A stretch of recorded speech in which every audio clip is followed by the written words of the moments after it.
Hey friends, welcome to Strategies with Soul. I am your host, Heidi Mitro, and today we are talking about the holy grail of topics, and that is not sex, it's money.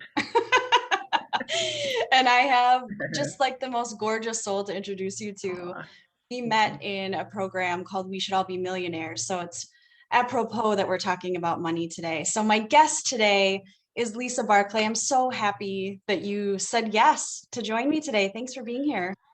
Thank you for inviting me. It's a real privilege and an honor to be here and to chat with you. And we definitely did make a connection on our first conversation. And I'm excited to be here today with you. Thank you. Wonderful. Yes, I'm excited too. And so let's make sure that you, as our guest, are in the right place. So this episode is specifically for you if you have got some money stuff coming up for you. So this is for everyone, basically, right? Yes, But this is definitely. specifically for you as women, right? The majority of the people that are watching the show are women. And this is really about the finesse of women and money. Okay, so stay tuned. We're going to jump right in. I can't wait to share this episode with you. So, welcome to Strategies of Soul. Okay, so Lisa, after our first conversation, I was like, oh man, I must have written down 100 questions that I wanted to ask you after we got off. Because then I felt like we had a personal connection, but I Yes. also think the topic of money um, can put up some barriers between people. So Yes. I'm curious for you as a financial planner, how has your journey with money been? Like people don't come to this field for no reason. So I'm curious about your story. So, wow, how did I get here? I my defining moment. I was 7 years old. My grandfather passed away unexpectedly in North Carolina. My grandmother was a 54-year-old widow. They got married in the 40s, and so back then women couldn't have any credit. No Right. loans, no credit cards, nothing in their name. The man had to sign.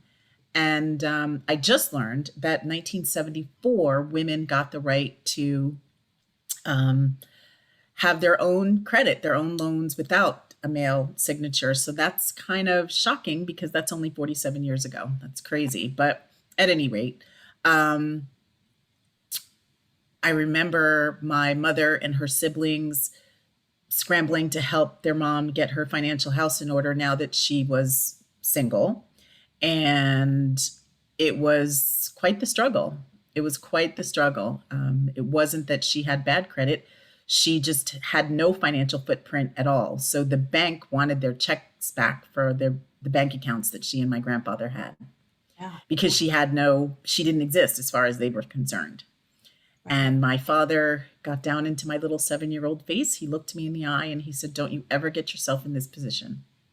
Ooh, I got goosebumps. And at 7, I didn't fully understand, but then there was a spark lit inside of me with um, the women that I had, the amazing women that I had in my life. So watching my grandmother rebuild or build a financial life and financial independence for the first time at 54, watching my divorced aunt with 2 children build a home, I thought that was the coolest thing that she, built this house, a brand new, and watching my mother's best friend from high school who was widowed in her 20s. She had this great house, this awesome, it was like this great Brady Bunch style ranch home in Charlotte, North Carolina. And I just thought she was so glamorous and I wanted to be like that too. And then a lot of other women who came along in my life that just kind of did it for themselves. And so couple that with parents who taught my sister and me how to be independent and stand on our own. And I got the bug for two things: money and traveling the world. And so I Mhm. figured, why not combine the two? And I became an international business finance major, and the Wow. rest is history, right? The rest is Oh history. God, I love it. And I know that when we ask, about defining moments, that it's so much more nuanced than that. But I Yes. love that you have had these powerful women figures in your world. I think it's really, well, quite honestly, I think it's very unusual to have that many women money mentors. Like, I don't know, that to me, that's for me anyhow, that's unusual. Well, I didn't tell my aunt, let's see, we're 2013, 8 years ago, I told my aunt that she was my, that I Wow. was just like amazed and just wowed by her being a single mom, you know, building a brand new home. And my cousin, who's my age, her daughter, who's my age, she bought her a pink canopy bed and she had her own room. And I was like, oh, wow, this is great. And so, What the did she say mind, when you told her? she had no idea. She said, I never knew. And I said, yeah, you have no idea what an influence that you had on me at the time. And I've never told my mother's best friend, but I owe her a call because I haven't talked to her in a while. But when I talk to her, I'm going to tell her how, but I think I told my mom, I was like, I want to have a house like Lena when I get, when I'm Yeah. an adult. Well, I So, think what you're speaking to is that like people are unaware of how their choices are impacting other people, right? And so I right. think especially as women business owners, especially as people who are you want to set a good example, but you really truly don't realize the ripple effect of taking care of yourself. Right. Or you just don't realize. And then in college, fast forward in college, the woman who gave me my first job, and she was a great mentor, was totally self made. She worked as a secretary, putting herself through college. And then I met her as a chief operating officer for an investment house on Wall Street. Yeah. Wow. She wasn't born with money, not at all. And as scary as it is to say this, 33 years later, she's retired. We're still in touch. We've always kept that connection always. And she was she was an original badass, definitely, Yeah. because she took no crap off of any of the guys. And the 80s, the men ruled reign supreme on Wall Street, but she didn't care. She was like, I reign and you're not going to walk all over me. And she was incredible. Yeah, she really Oh, was. I love that you've had that influence. That's so wonderful. So I know that we've talked about this before, but as a financial planner, most of your book of business is women. Yes, Right. 95% of my book of business are women because that's the way the universe made it. That was not my original intention. I just thought I'd have male and female clients. And it's 95% women and women of color. Wow. Yeah, from they're 45 to 65. Actually, my oldest client is 70. Um, and it just happened that way. I can't explain it because that wasn't my original business plan when I was recruited to be an individual advisor. So That's so interesting how our original business plans get taken over by the divine and then given back to us. And you're like, oh, that's what I'm supposed to do. right, exactly. So What do you notice about how women do money that has maybe surprised you and not surprised you? um so I'm going to speak from a place of so for women of color, black women in particular, but for women of color, I find that there's a knowledge gap and there seems to be one extreme to the other. So I was blessed to have parents that, although my grandparents didn't invest in the market and they were just straight, you know, general savings account, money under the mattress kind of people, my parents decided that they wanted to know more. And so they got to know the stock market and investments and things. And then they passed that down to me and my sister and did a whole lot of things, did well for themselves financially and all of that. And so um, what everyone's normal is different, right? And so what I've come to realize in my 30-year career as in financial services is that um, there's still a need for financial education and financial literacy. Yep. Um, what I love is the ladies that walk into the office, they're the millionaires next door and you would never know. Would You would never know. never ever know. They're Yeah. not flashy and whatever. They just walk in these little old ladies, and they just, you know, I, it is hysterical, and then they call you and you think you've gotten all of their investments and then they call you and say, oh, I forgot I had this 300,000 in this account. And then what? Like where, and I don't know what to do with it. So, um, That's how forgetful I'd like to get. I ah, want to be forgetful like that, where I'm like, Lisa, I got 300K that I spaced. I did. I have a client who called me after I helped her invest her retirement money and she's already retired and a couple months later she called me and she was like, I forgot that I had this money, $300,000 sitting in an account. I don't need it and whatever. And I'm like, I wish I could have, your problems. Yeah. But to answer your question, it runs the gamut. There are some people who just they know to save, but they really don't know. Some women who don't know about investing and they want to learn more and they want to just get more comfortable. There's some women who maybe they're not on the same page with how to manage finances with their spouses. So I get a lot of married women who come, and even though they're married, they want to do their own thing. And so, I work with them without their husbands if that's what they choose to do. And then I do have a couple of women who are pretty savvy. My oldest client, she's pretty, she's pretty cool. And she's one of those women that called me in a panic saying she was afraid she was going to run out of money in retirement. And when I tell you there is no way this woman can run out of money, she's and I was laughing with her. She's been a client for a little over a year, and I was laughing with her just last week about her, her calling me in a panic saying that she's afraid she's going to run out of money. And Why do you think this, people are so emotional about money? What's your personal opinion as a I financial planner and as someone who I think you're just very intuitive? I think that people, number one of the things that I've learned is, so I think one of the big things as kids, parents talk about save your money, save your money, save your money. And then people talk about budgeting. Budget for most people means deprivation, right? That's But why we call I, ours a spending plan. well, I teach my clients that it's not deprivation. A budget gives you a clear picture of your current financial standing. And it should spark you to think about, well, not that I can't have Starbucks coffee every day anymore, but how can I afford the Starbucks coffee or the red Yes. bottoms or the BMW or whatever it is, right? And so that's what it is. So I think a lot of people I have a client now, fear of money, a fear of she'll save money all day long. She's great, no debt. She's a young woman too.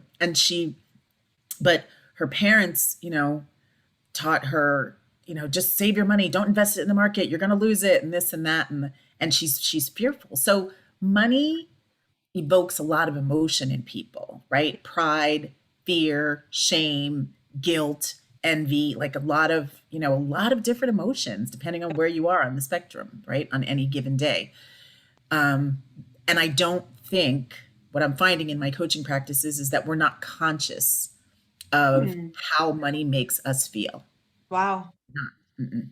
Or you So, may be aware on a certain level that you're uncomfortable or nervous, but it's those the deeper roots, right? right. It's recognizing, well, knowing what's your money personality. And What's then yours? Do you know? Like how would you I describe have, your money personality? so my money personality, I'm a shopper. I'm a shopper. Well, so there's five personalities. There's big spender, there's shopper, there's investor, there's debtor, and I'm forgetting one. All right, it'll Oh, come to you. saver. There's a Save. saver. How do you So find out your personality? I have to know. you can have a combination. You can have a combination, right? Based on Yeah. the description. So I'm the shopper. I can be a saver. Um, and I'm an investor. Mhm. Yeah. I have been a debtor. That was the one I forgot. The debtor. The Yeah. person who just, recklessly just doesn't, but I've had debt before that I inherited from my divorce. So Yeah. That's it. Excuse me 1 second because I don't want to cough on camera. I've got Yeah, allergies. 1 second. yeah, please. Okay, so we have to find out more, and I'm going to ask her when she comes back, how do you find out that money personality? Because I would imagine, I think everybody kind of knows what category they fall in, but is that like a book or a quiz, or like how would people find out what their money personality is? So the five that I mentioned, right? I mean, you can just Google, what is my money personality, and you'll get, different articles and tests and things like that. Okay. But like I said, the big spender, the saver, the shopper, the debtor, the investor, pretty self-explanatory, right? Yeah, of Um, and most people are not just one, right? course. Yeah, most people are two or more, right? And then your personality can change over time. Right, evolves and And your money personality drives your behaviors and habits, right? So um, it's pretty interesting, the whole psychology of money.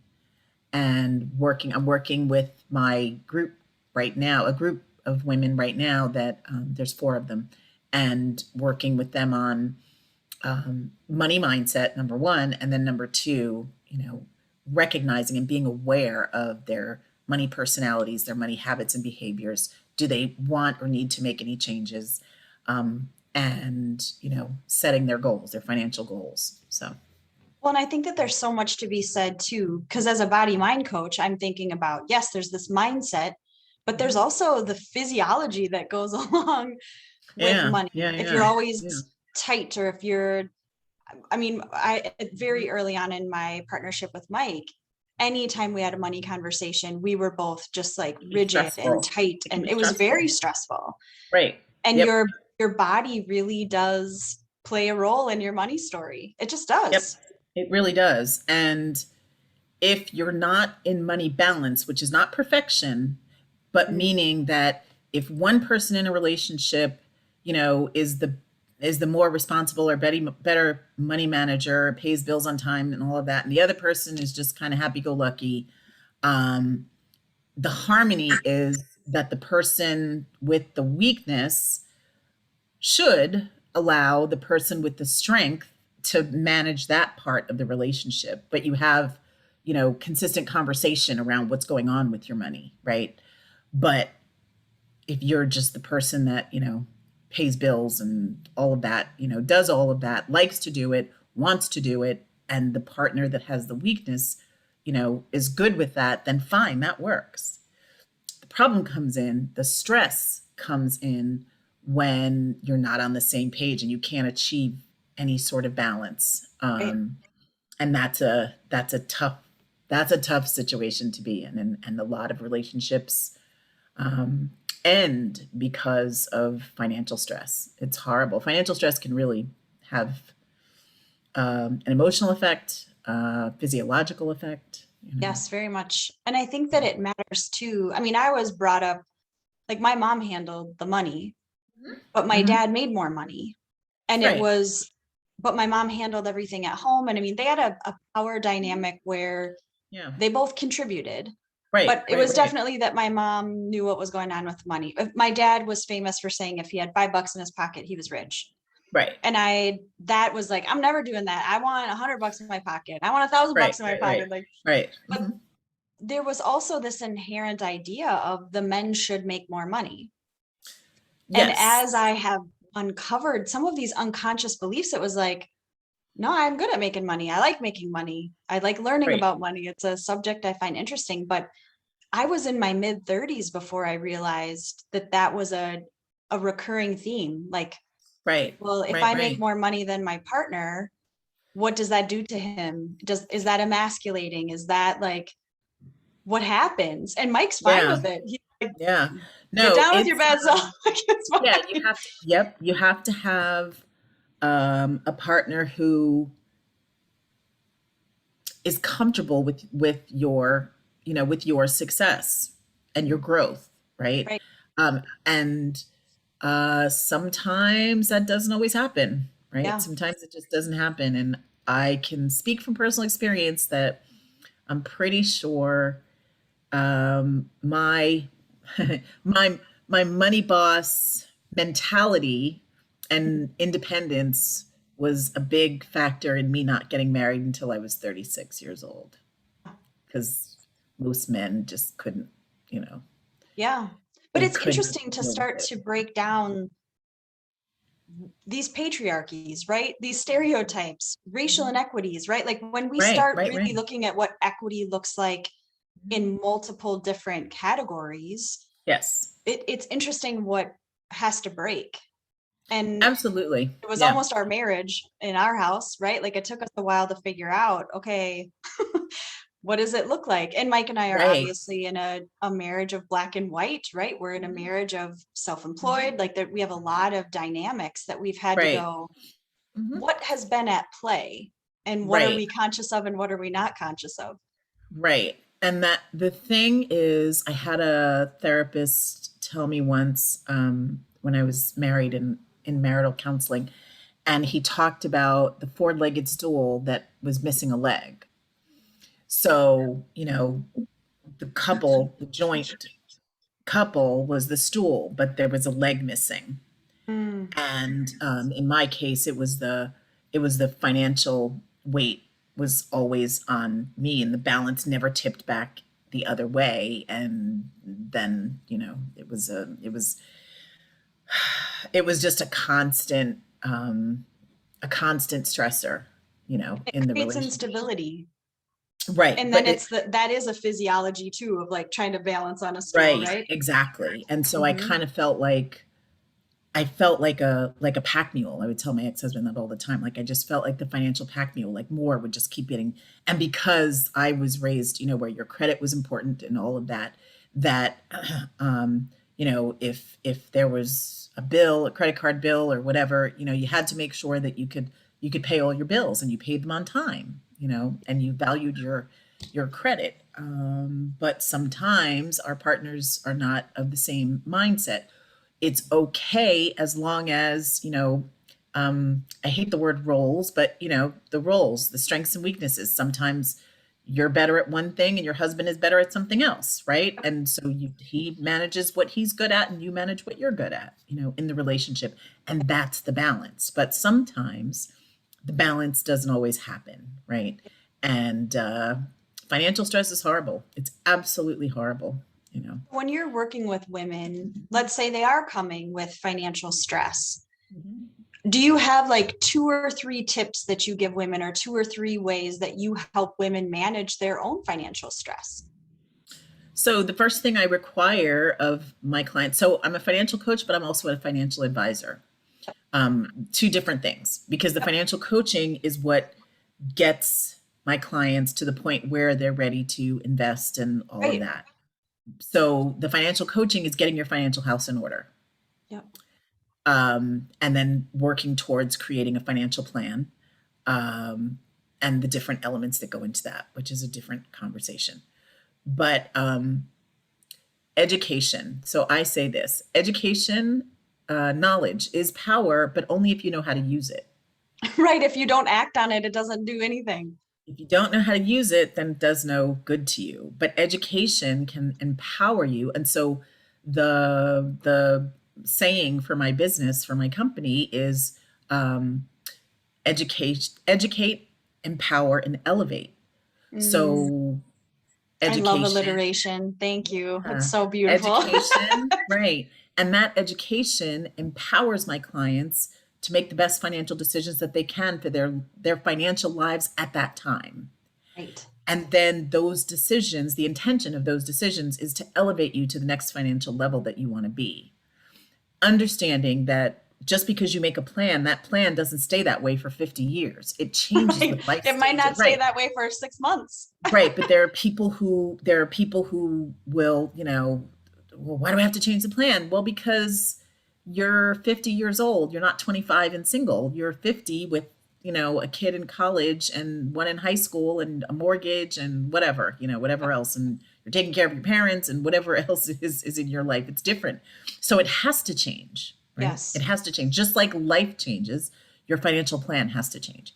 So that's I what think I'm that's all a sign about. of maturity, don't you think? Like that there is this, we're taught very little about money, obviously in school, unless you're interested in it, right?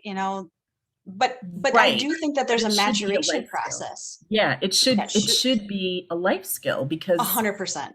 money is a part of our lives from the day we're born until the day we die. Yes. And everything in between, right? Yes. So yeah, it's that's one of the things I ask my clients is, what did you learn about money in your household growing up? Yep. And that's how I discovered that a budget for some people meant deprivation, And and I that's not. love, we call it a sexy spreadsheet at my house. Like I love my spreadsheets. I love to know what's coming in and what's going out. I love when it all balances. There's something really, like for me anyway, there's a sense of peace. And the question that you asked at the beginning of like, how can I afford this is a very different question than can we afford it? Or I grew up with, we can't afford it. And that we can't afford it is a very limiting place. How can we afford it puts you at choice. And you may have Right. to make some different decisions. But I do think that when it comes to evolution, like our money story has to evolve. And I'm thinking of it from a legacy perspective now. Like when I look at my kids, I want them to be in a different position when they're 41 than I am now, right? Like it matters. And education is a huge part of that. But if you don't do anything with the education, it doesn't matter. Right. It's education, but it's also mind, it's mindset too, right? Yes. Um, and that was really important for me and my sister in that my Hmm. parents, excuse me, my voice is going hoarse. I've That's got okay. allergies, and so Yeah, that's okay. I'm just getting a little scratchy throat. But anyway, um, yeah, that's a big thing with, with my parents, and they were very open, with us Hmm. of, how bills were paid and all of that, and then how they invested their money. When it came time for college, they sat down to share with us, how college was going to be paid for, Yep. um, all of that. I'm just a product of middle class New Jersey living. I'm a Jersey girl. And so, whose parents just made different decisions for their lives. And they were What good a legacy decisions. though, right? Like what a gift that is. And I do think that, as I have always loved money. Like I was a saver as a kid. I still have my bank. Like you can't see him maybe. Yeah, you can. You see Yeah, where it says yeah, yeah, boss? yeah. That's my Uh-huh. that's There my you bear go. bank from when I was a That's your kid. money And boss. That's that's your my money money boss back boss. there. I know he's my bank. But I have loved him and I would stuff all my bills in there and I would go to the bank and I just love the shoot and I would Uh-huh. save my money for the county fair, all of those Yep, things. yep, And yep. there was a real sense, I never spent it though. Like I would get to the fair and I'd be like, I don't want to break a 20, like I'll Yeah. spend $1, but I don't want to break my 20. But I think we grow up and our experience with money shifts, right? Right, right, right.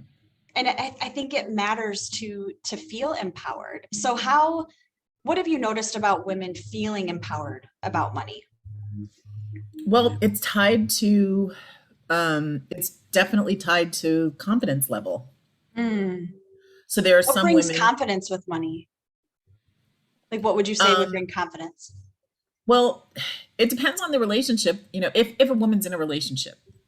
So one of the things that comes to mind is I still come across women who are in more traditional marriages, um, whose husbands handle the finances and don't really give their wives any credit or any sort of responsibility. But then the women are not, they just kind of let that happen, right? Whether they agree with it or not, they just let it happen. And this is what I say to my married clients who come to me single, without their husbands. And I say to them, you being able to manage money is not disrespectful to your husband, but it's rather, it adds to the power of you as a couple. So, and I give them a startling example to say, so God forbid your husband goes to work today and gets hit by a potato chip truck, and here you are. You need to, you Yes. need to pay bills. Just at a minimum, you'll need to pay bills. You'll need to know where the documents are and all of this, So at a minimum, you need to know the basics because you just might have to. Or if your husband is sick and incapacitated and can't do it, then what? And so chivalry is great, but there may come a day where you have to stand on your own 2 feet, whether you want to or not. And then it's a problem, right? Because then you're overwhelmed now because you're doing something because you have to do it and you're forced or thrown into it, and not because you had a basic skill set to do it. And I think there is something about a skill set that does bring confidence. And it isn't Right. about, it's really kind of that whole idea of all ships rise with the tide, Mhm. right? Like the more empowered we are as individuals, the more powerful we are as a couple. Right. Right. But it Right. does challenge, like when you're talking about chivalry and you're talking about gender roles and I mean, those things are all mixed up with money. They just are. Well, the other thing is that men in particular, I think the more traditional men need to understand that even the most independent women among us, um, we want to have a man that we can depend on in some way, shape, or form, and we want to feel special and sexy, but and have a man have our back, right? In spite of the fact that we can take care of ourselves if we had to. Yes, I keep Um, muting myself. Our lawn service just showed up, which that's actually funny. makes me feel very affluent, right? Like that Uh-huh. Yeah, yeah, affluence yeah. of flow. But they're not, they're Yes, supposed to come on a different day and they're here now. So I keep muting that's myself. funny. But there Yeah, is I don't something hear it. about, I I don't know, hear I'm it. sorry. Oh, I you know you can't think hear you it? do that. No, I Oh, can't. wonderful. Uh-uh. But there's this But like, yeah, Mike and I talk about this all the time of, I don't need him. That right, isn't, I want him. right. And you don't mean that in a disrespectful I way, don't, of right? course. Right. And there's something to be said for peace of mind, right? Peace of mind, knowing that if someone took their last breath, them knowing that, their family's going to be okay because your partner, your spouse, knows, can handle whatever needs to be handled, right? Yes. And that Um, is a, like, we're all, we're all going to kick it at one point. And that isn't, right, I don't right, mean that right, disrespectfully right. either, but there is No, it matter, like having financial confidence, having, and that hmm, shifts where it's like, okay, I right, just need to have a certain amount of life insurance just to get, right, right, and then it's right, like, oh, I want a little more life insurance. Make sure the kids are good. Okay, now we're right. all, you all taken care of. Like I, Mhm. it's all Yeah. right. And yeah, so for my financial advisor clients, I go through, there's 7 different elements to a financial plan for my clients. And so I go through, each one of them, and I tell them, you need to have just, you need to have a minimum. If you can do more than the minimum, that's great, but you need to at least have, you know, the minimum as your foundation. When you're building a house, the first thing you do is you build a foundation, because otherwise the house isn't going to stand, right? Your financial house is not going to stand. So that's the same thing. You're going to have your 4 cornerstones and your foundation first. Then you add the walls and the electricity and, all that stuff. But um and for stay-at-home moms, uh it's really important because again, for whatever reasons your husband is not around, and you need to swoop down and pick up the pieces, you need to be able to do that. And that's a whole other thing too for, for stay-at-home moms who are not earning, actively earning an income. And even more so for them, they need to make sure that everything is in place, right? The financial house is in order so that, you know, you can maintain your lifestyle or whatever. You understand what would happen if your partner was not there for whatever reasons, And I think right? that we talk about contribution in our house, where Mm-hmm. contribution is runs the gamut, whether it's the kids unloading the dishwasher, whether it's me earning Right. money, Right. whether Right. it's Mhm. carpool, whether it's, however we are contributing in our partnership. And it doesn't always have a dollar value attached to it, Right. but Right. it's Right. still, in order for me to run the business the way that I'm running it, it is imperative that Mike contributes the way that he does. Like, it's just, that's part of it. Right. Right. Right. It's not necessarily, it's taken us a while to dismantle the power structure around that, though, and we're by no Mm-hmm. means perfect. But Right. money and power are synonymous in many ways. And I think Right. it's interesting when women have their financial house in order and they're able to invest, they're able to, like, for me, one of the reasons I want to earn more income is to have more impact. Right. Because when I make more, what I learned about myself was the more money I make, the more I inhabit my values. And one of Mhm. my values is generosity. I Right. love Mhm. like, my big dream is, like, someone was like, "Oh, I just need $20,000." And I'd be like, "I got it." Like, that's my Right. big dream, Right. Right. right? Like, Right. that's Right. Yeah. Yeah. Yeah. No, income my and impact my are yes. parallel. Yep. So my secret goal is to be the first millionaire in my family, to retire my sister well, and leave financial legacies for my son and my nephew. Wow. That's You've my said that's that a my couple times, haven't you? I can tell that that's a mindset you've been working with. What's the Yep. And physiology I'm of about that? halfway there. I'm Oh, halfway there. how does that Um, feel when you say you're halfway there? Like, how does that feel? Because that's um, baller. That's badass, right?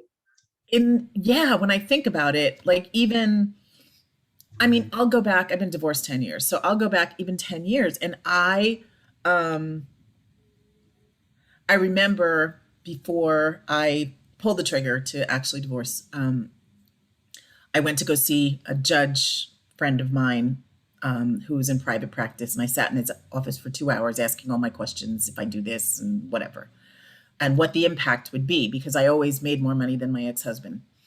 And I remember talking to my mother after that, when I announced that I was divorcing. And I was blessed because a lot of women, when they divorce, just suffer horribly financially. They're just financially crippled. And even my friend, he said, my judge friend, he said to me, "You have the opposite." And my mother said the same thing to me. She said, "You're blessed because you have the opposite of what most women have." And so, you know, um, I didn't want alimony. And I don't, that was not a part of my thing. I just wanted to make sure that my son was taken care of, and that didn't happen either. So, but I was blessed to be able to still provide, for my son, and keep my home and all of that kind of stuff, and not have to, yeah, there were some, the first couple of years were lean years because of the financial abuse that I suffered, but the I was still okay. I was still okay. Um, and I recognize that a lot because I know a lot of women who have to depend on child support and or alimony. They can't live without it. And I Um, think that in the line of work that you do, I mean, that has to influence how you serve women.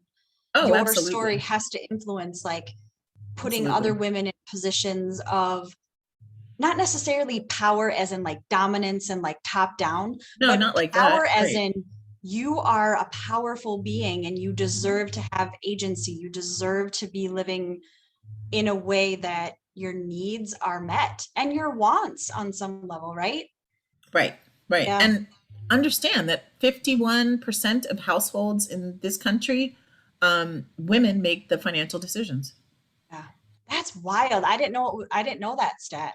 Yeah, I wrote an article for a magazine called Bridgewater Lifestyle, and then City Lifestyle, actually in New York, picked it up, called "I'm a Can we Woman. get What's the your?" link and I'll put it underneath in the show notes for I'll make a note of Sure. it. I Yeah, would sure. love to see that. Yeah. I'll send it to you. Okay. Um, I wrote it's called "I'm a Woman. What's your financial superpower?"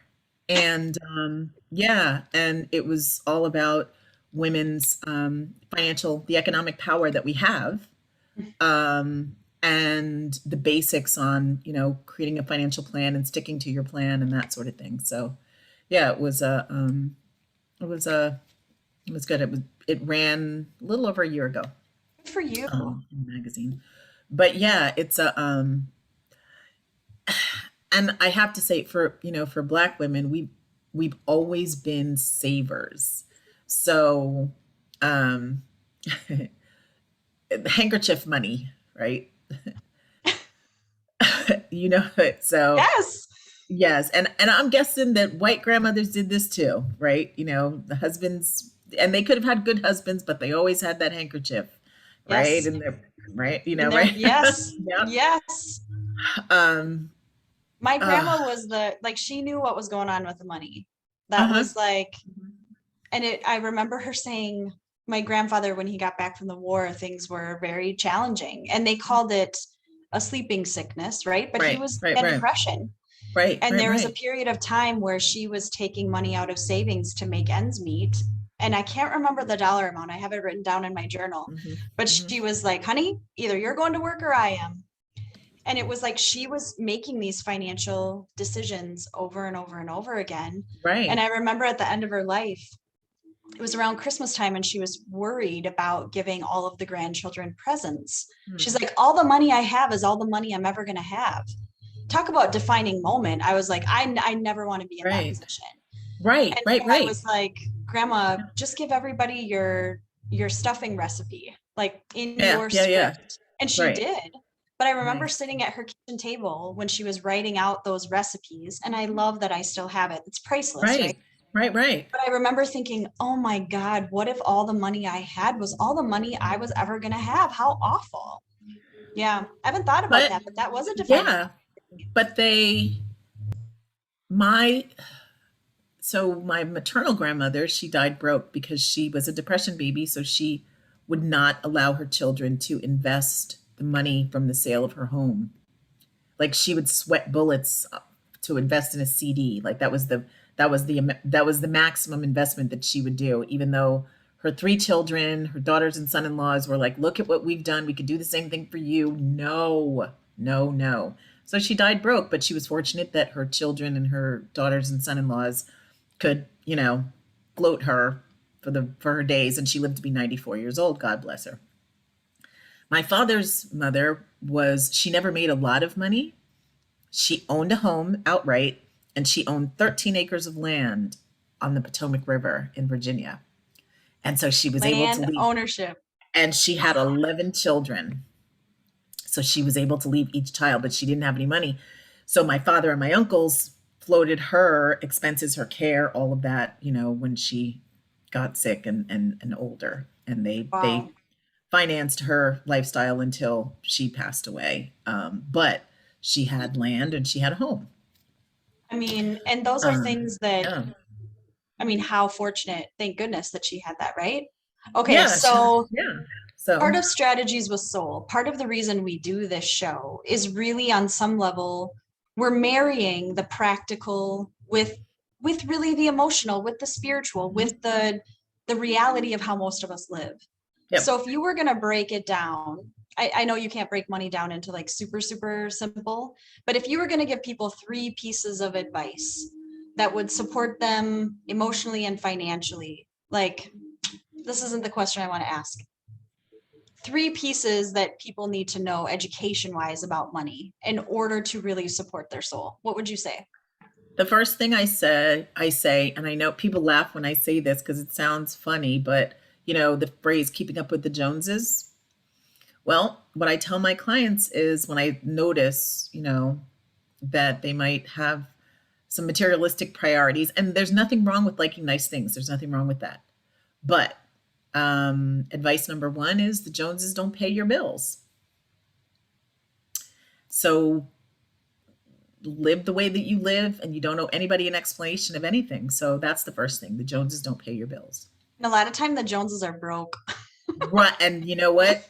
Ah, there you go. Amen to that. Because, Hmm. yeah, that's what I tell people. I was like, so did you ever notice, They're going to live in that really nice car. right. I was going to say the Joneses rent an apartment, but they have a Mercedes Benz. That doesn't, they lease a Mercedes Benz. That doesn't make sense. Right. But anyway, um, make sure that you always give back in some way, shape, or form. Why is that important? Every financial person I have ever consulted says the same thing. Why does that matter? For me, it mattered. That's the way that I was raised. My Mm, parents were always givers in a mhm. lot of different ways, but they always they shared. I believe that God blesses us, and when he blesses us, we share our blessings with others. And that's what my parents lived and they showed us in giving all the time to family members and friends and, their parents, both of my grandmothers. They took care of both of my grandmothers. And then my father was always appointed to take care of elder relatives, always, because he would never take advantage of them and all of that. So we had good examples of, you know, what it was like to care for our elders and things like that. And, helping and giving back to people. So that's what we do. Yeah. That's what I do and my sister. Yeah. When God blesses us, we bless others. I love Yep. that. Yep. And Okay, that's, so the Joneses are broke. the Joneses are broke. Right. Be a The blessing because you're Joneses don't. blessed. Yes, exactly. Yeah, the What's the third Joneses are one, would you broke. Most of say? the time they are. I The know. Joneses are. Yeah. So Exactly. that's interesting. Yeah, because I knew some folks. He was a foreign luxury car salesman. She was a real estate agent. They had this big, beautiful house. And when the market crashed in 2008, they lost everything, because obviously both of them work on commission. Ah, I And understand. they lost everything. The big house. They even lost their marriage too. It was Oh, it was a wow. disaster. Yeah, it was a Yeah. disaster. And their millennial daughter came to see me, and she told me the story. Mm, And yeah, she and her mom share an apartment now, wow. and her mom is still not, you know, money. Yeah, it's not. And the young lady, she wants to, she just doesn't know how. And I've been trying to bring her along, but she's not ready yet. Yeah. So you have to be, and be committed and consistent to whatever you do with your finances. That's the big thing. I Is it say, consistent? yep, committed and consistent. Even if you fall off the wagon, that's okay, because every day, right, is an opportunity for us to do better than we did the day before, right? So, Don't you think like committed and consistent? I mean, really everything that you said. Don't compare yourself to other people, basically, right. right? Be a Hmm. blessing because you're blessed and be committed and consistent. I mean, that is like those are gorgeous strategies with Soul for Money, but I think that those are strategies for life. For life, yeah, they can apply in any way, absolutely. And so that's how I live, that's how I try to live and understand that money is not about perfection, right? It's not about perfection, because money ebbs and flows just like life, right? Yes. Some days you have more than others, some days you get blindsided by something that you never saw coming, emergencies, Yep. whatever it is. Some days you sit back and you say, okay, well, I have this extra money, so what can we do with it, right? So How can we you make just that have money to, make more money? right. So you just have to, just take it as it comes, roll with it and take it as it comes, you know. And I think part of having a healthy financial life is having people like you who can be that compassionate voice, who can be a source of education, who can be really an independent person. Because I think sometimes when you're, especially within the context of a marriage, or if you're, Hmm. dealing with kids or in-laws or whatever it might be, Hmm. it's very helpful to have someone who can be that neutral space. Right. Hmm. So I'm Exactly. curious, well, I just want you to like totally advertise yourself here. If someone wants to work with you, if someone wants to learn from you so that they can invest with your guidance, how do they get a hold of you? What is the best way for them to learn about you? So the name of my business, my company, is the Wealthy Diva Financial Coaching for Women. Love it. I have a website, thewealthydiva.com. My Insta handle is at the Wealthy Diva. Mhm. And my Facebook page is the Wealthy Diva Financial Coaching for Women. Love it. And my And we'll have email, all of those links in the notes as well. yes, and my email address is the Wealthy Diva 2021 at gmail.com. So before we do the last little capstone, can you please give me your definition of like a wealthy diva? Like, what does that mean? Why did you name it that? Because I feel like there's such a vibe around the name, and I want to know about it. So my mom was the Queen Diva. She was. Does God she know bless that? her. She knew. Yeah, she knew. She knew. What's your mom's Um, name? Her name is Izella, or was Izella, yes. And so she was the Queen Diva. Whatever my father was wrapped around her finger, whatever she wanted, Mm, she got. mm. And she had Whatever she standards. wanted, she got. She did. She really did. There was only, the only thing she never got, one thing she never got. And that was that was a first class plane ticket, because my father said, if I ever put her in first class, I'll never buy another coach ticket ever again. She'll never go back to coach, and I'll be in Oh, some trouble. shit's just true. That's so But great. anything else she wanted, she got. But that one thing, we were just laughing about that recently, my sister and I. So let's see. Like, what's the I vibe of the wealthy diva? Like, if so so I'm one who, I like nice things, and my mother was an old-fashioned Southern belle, right? So etiquette and all that kind of stuff, and things had to be just so in a certain way and all of that. And to a certain extent, I'm like that, but I think I'm a little more casual with it. But I do like things a certain way. And then I aspire to be wealthy. Now, wealthy is totally subjective, right? Because we can be wealthy in health, we can be wealthy financially, in relationships, whatever wealth means to you. In my Mhm. case, it happens to mean, money, helping women get their financial house in order. So I was just thinking about the name of my business, and I said, well, it's financial coaching for women. And I'm a big supporter of women supporting women. Amen. And and I just believe that there's nothing that we can't do.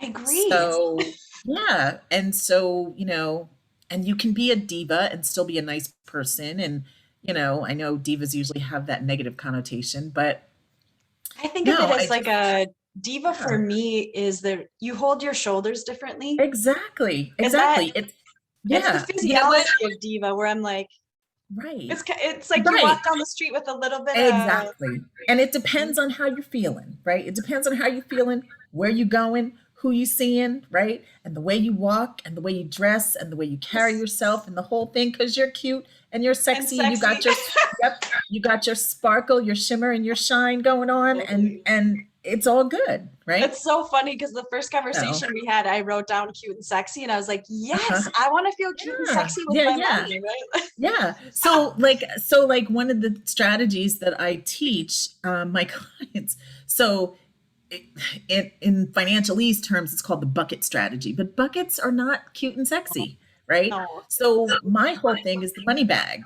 When you go to a Mm, wedding and the bride has that pretty satin bag with satin. the satin Yes. bow and the monogram and the whole thing, collecting the cards with the money. So Yeah. my strategy is not a bucket strategy, it's the money bag strategy, right? I Because love it. money bags are pretty, and they're, it just says something different. They're sophisticated, they're glamorous, like, it's just different. Yes. So that's just, I don't know, that's just how I am. It's a feeling, I It think, is more a so than feeling. There's a anything else. Yeah. physiology to that. Okay. Yeah, there I is. love knowing that. Thank you. Yeah. And I'm so No, and glad that like cute and when sexy you made put on an when you appearance. put on your favorite heels and when you know you look good, and nobody can tell you anything, you Yeah. know, and you just have that whole, and you've got the feeling that goes along with the look and the way you walk and the way, like you said, the way you hold your head up high and the whole thing, and you Yeah. just know you're cute. So just go on with your bad self, as my mother used to say. So Yes. And I think there is something about having that be really celebrated and and having that as in a robust way financially. Right. Yeah. No, I think, and there's just nothing that we can be money bosses.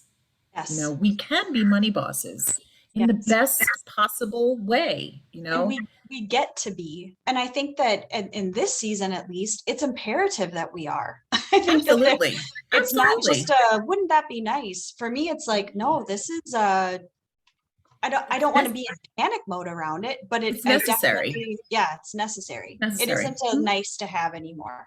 Right, So, exactly. Yeah, okay. no, I So, I agree. I think it's great. I mean, yeah, women, we're just awesome. yes. We're And I just think that awesome. we're designed to redistribute wealth, to accumulate and redistribute and to support. And there's a fullness when it comes to that. That's a different kind Right. of wealth. Right. And so that whole being a money boss is a mindset. Yes, it's primarily about your money, but it's about other things too. It's about that confidence and to some extent, a swag about you, that Totally. that you can do this. And whatever that looks like for anyone who's listening, then that's what it is. There's no one way to be a wealthy diva, and adopting, mastering the mindset and adopting a mindset of, legacy building and financial planning and all of that. But the first step is start with your mindset, and then working your way through the rest of the program and the steps that go with it. So Well, and it's the mindset, but then it's also a skill set and it's a tool set. And I think you got to go is. through the three. Yeah, it is. I think I always start with mindset because I think about like the Olympic athletes. They have to have the mind and the body have to be in sync, or it can be pretty dangerous. Look at what just Yes. happened with the Olympics in Tokyo. Simone Biles, I know some people gave her a hard time, but that's really dangerous for her to get out there and tumble and her mind and her body are not aligned. That's not good. So she did the right thing. I agree. Think about, being an Olympic athlete of your money. Oh, I love that. And Yeah. what do Olympic athletes have in common? Coaches.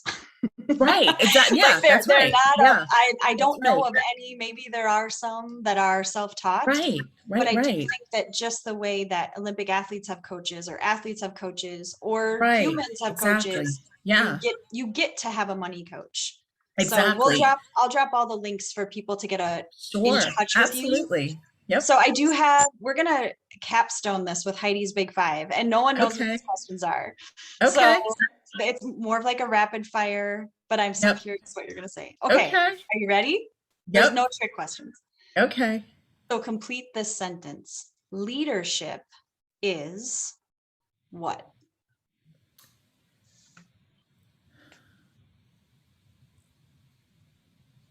Wow, that's a loaded question. Um, Leadership. I'm going to speak in terms of management, Yeah. and I believe that leadership as a manager is helping your staff get to the next level. Mm. That's what I think of leadership. Oh my God. Yes. I love it. Mhm. See, you never know what people are gonna say. I love it. Right. Okay. What's the most recent life-changing book that you read? I know that you're very well read. What are you reading right now that's blowing your mind? Oh, wow. I'm a foodie, so and I tend to read more than one book at a time. Oh my gosh, I know. So I'm reading Why Does He Do That? Oh, I remember you The saying the that. yeah, the book about domestic violence abusers, the mind of domestic violence abuser. And then I'm reading the last I'll tell you the last three. So this one with Why Did He Do That? Believe it or not, I just finished reading Candace Owens' biography. That's a long story, but I like to get a balance. Wow, how was I like that? to, Maybe that's a I whole know other conversation. that is a whole other conversation I because get it. she used to be a liberal, but I needed to understand her. You know, you hear a lot of people talk, but I'm like, okay, Yeah. I just want to find out for myself, like how did she get here? Right. Yeah, good for So, you. you So know, after we're done recording, I have eight yeah. questions about that. Okay. Okay. And then, as a foodie, my boyfriend gave me a book. It's called the Jemima Code, and it's about the history of Black culinary contributions in this Yeah. country from slavery to current day, Oh, what is the book I just got for Christmas? It's a called the cookbook. Jemima Code. I gotta look at that. Okay. Oh, Yeah. okay. Okay. So are you Um, a night owl or an early bird? um, Kind of a combination of both. I'm not a morning person, but if I don't exercise early in the morning, then it doesn't get done. So, and then I can be, depending on my energy level, I can be a night owl, you know, stay up until, but I'm not like now my son is a night owl. He he goes to online private school, so he gets his work done overnight, like literally, like he'll stay up and he doesn't go to bed until 6 a.m. and then, 7 a.m. But he'll stay up all night and do his work because he says that's when he does the best work. So Hey, if he knows I'm not a himself. night owl like that. Yeah, I'm not a night No, owl like I that. used to But be a night owl like that. Okay. I'm never quite sure what people are gonna say, but do you believe in magic? yeah, I do. What's your I do. definition of magic? I think magic is a feeling. Hmm. I think magic is a feeling. Um, and it's a sensory feeling. Hmm. You know when you're in the presence of something magical, right? Or when you Yes. feel something magical. Mhm. I love it. Okay. Final question. Uh-huh. So when people watch this, what do you want the legacy of our time together to be? So if someone is like, oh my gosh, go check out this conversation between Lisa and Heidi, what do you want the legacy of the show to be? The first thing I want for the guests to know or to receive is that don't be afraid of what you don't know, Mm, because will learning is one of the most powerful things. So don't be afraid of what you don't know. And investments and money tends to do that to people for whatever reasons. I guess everybody thinks they need to be a financial analyst, right? I Um, don't. right. Well, and you know what? And so to that point, we all have our lane in life.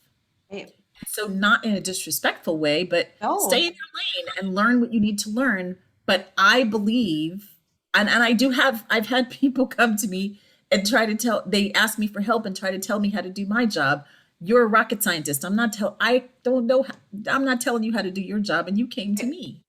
Right. So, um, stay in your lane, and it's okay to ask for help.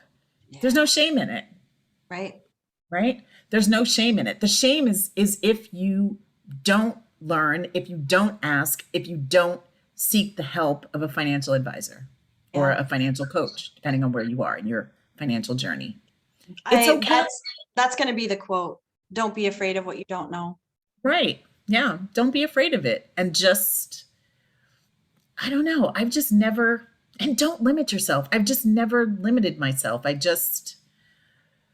And if I don't know something, I'm going to find out. And I don't Yes. need to be, and you don't need to be an expert, because that's Right. why everybody we all have our roles in life. Right. So I love it. Thank you so much for your time, Lisa. you're welcome. It's You're so fun. welcome. Sit tight for just a second while I put a little bow on our time together. So, friends, thank you so much for joining us. I know that you have gleaned pearls of wisdom. So please leave in the comments like what you took from this episode. For me, it is the don't be afraid of what you don't know.